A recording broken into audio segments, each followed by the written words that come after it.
वैष्णव आचार्य के भजन क्यों गाने चाहिए, क्यों समझने चाहिए, ये बहुत महत्वपूर्ण बात है। हमारा जो ये मन है, ये मन बहुत सक्रिय है, एक्टिव है, हाइपर एक्टिव है।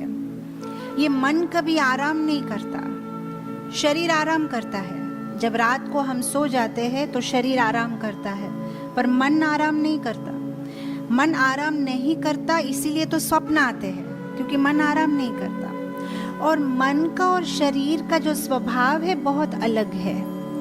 जब शरीर की प्रक्रियाओं को विराम दिया जाए तो शरीर आराम करता है, लेकिन मन की प्रक्रिया बंद नहीं होती, हमेशा मन चलता रहता है। तो मन को आराम कैसे दिया जाए, कैसे मन को आराम दे?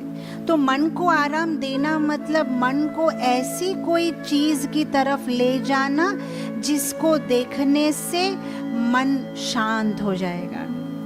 ऐसी क्या चीज है जिसके तरफ अगर हम मन को केंद्रित करते हैं तो मन शांत हो जाए? भगवान के बारे में जब मन को बताते हैं, मन को भगवान की तरफ जब हम आकर्षण करवाते हैं तो मन शांत होता है।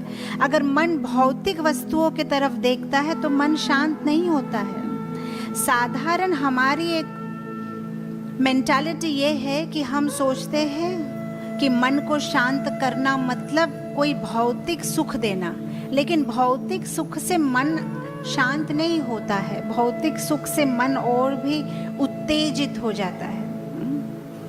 आप देखिए, साधारण तो जब कोई ऑफिस से आते हैं या कोई व्यापारी अपना बिजनेस टूर से वापस आते हैं या अपना दिनाचर्या कंप्लीट करके घर पहुंचते हैं, तो सबसे पहले क्या करेंगे? सोफा पे बैठ जाएंगे।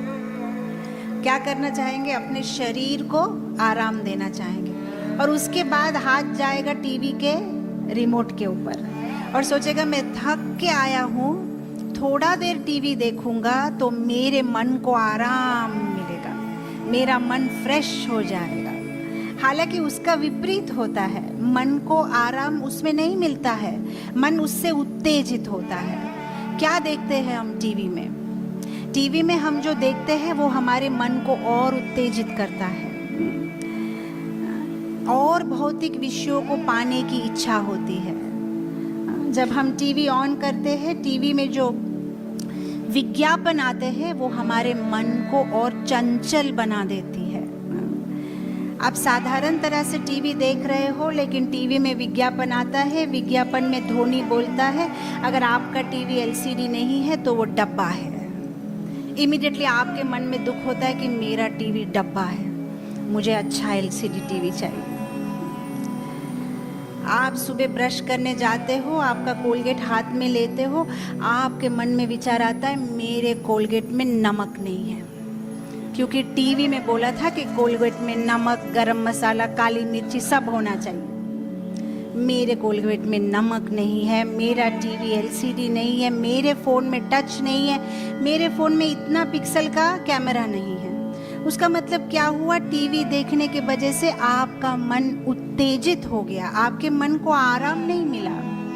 मन को आराम तभी मिलता है जब हम उसे भगवान से कनेक्ट करते हैं। कैसे करें भगवान से कनेक्ट? हम तो जानते ही नहीं है भगवान से कनेक्ट कैसे करते हैं। लेकिन ये जो वैष्णव आचार्य है, उन्होंने इतने विभिन्न भजन लिखे हैं जिसके द्वारा वे मन को भगवान से कनेक्ट करते हैं।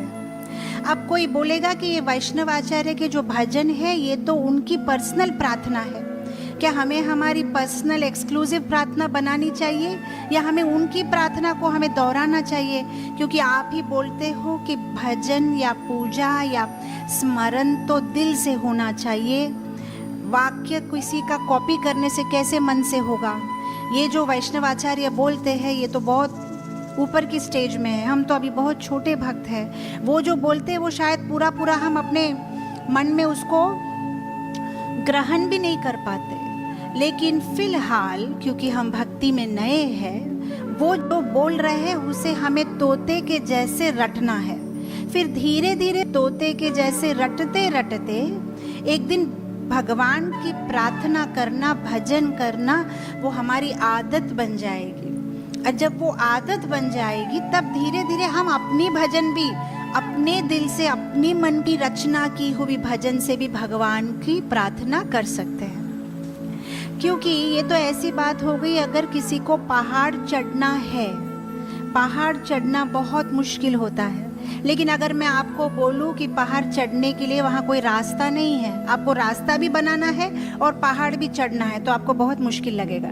लेकिन ऑलरेडी रास्ता बना हुआ है, सिर्फ आपको चढ़ना है, तो आपकी मुश्किल थोड़ी कम हो गई है। तो ये वैष्णव आचार्य ऑलरेडी रास्ता बना चुके हैं। ऐसे करो, ऐसे सोचो, ऐसे बोलो, ऐसे गाओ, हमें सिर्फ फॉलो करना है, उनके पद चिन्हों में हमें फॉलो करना है।